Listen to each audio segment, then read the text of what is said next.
things that really brought me to becoming a full-time speaker, professional speaker, was years ago I had a spinal injury. And I was at the height of my career as a fashion designer. I was actually the head designer for Kmart International, designing Jaclyn Smith. And I didn't know that the injury that had occurred would actually leave me paralyzed from the knee down.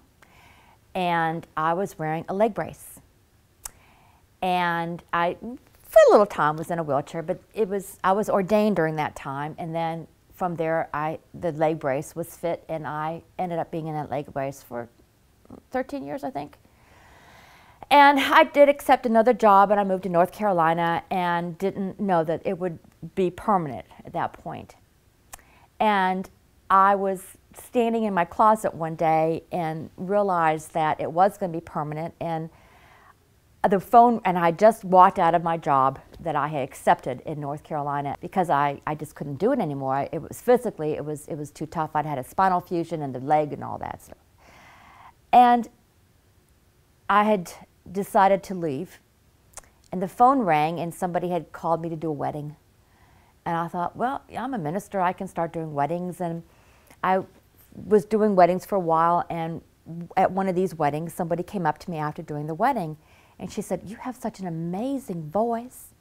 And she said, "I have a friend that's a motivational speaker, and she goes all over the country speaking, and she makes all this money, and I need you to meet her." So I met her eventually, and she introduced me to this organization called the National Speakers Association. And I had lunch with her, and I told her my story about how, you know, I had had this injury and how I had overcome it. And I was kind of ashamed of it, to be honest with you. I kind of wore long skirts, and I looked like Cousin It, you know, with all these long things I used to wear, and covered it up. And she reached across the table to me, and she took my hand. And she's a marvelous person. And she said, "But honey, that's your story. And every motivational speaker has a story." I said, "But I'm basically disabled." She says, "But that's just it, you're not. You have a gift as a speaker." And she said, "You've overcome it. And you need to share that with people, because you talk about the power of the mind." And I was going, "Wow, really?" She goes, you need to get online, and you need to get that application for NSA.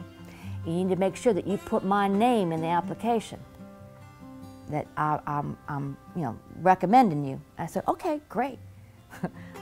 Days I got accepted. And then when I got all the literature from NSA, I found out that that woman that recommended me was on the board of the National Speakers Association. So yeah, I got in. You know, it's the way the universe works, you know, and little did I know. And so it was meant to be. But what I didn't know at that time was that every motivational speaker does have a story. And then last year, almost 14 years later from getting that leg brace, I met someone who knew a doctor that was doing tendon transplants. And now, today, I no longer have the leg brace, and there's another story. So,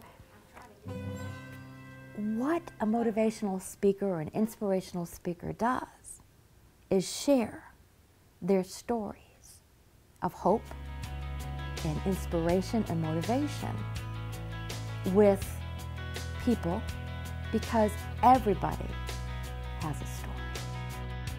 I transferred from Texas Tech to the University of North Carolina in Greensboro.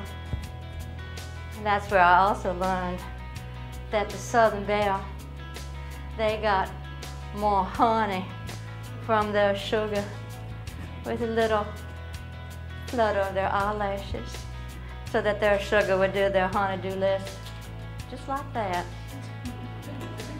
And that myth about the good old boys, well, that's exactly what it is, honey, because the steel magnolias, they rule the South.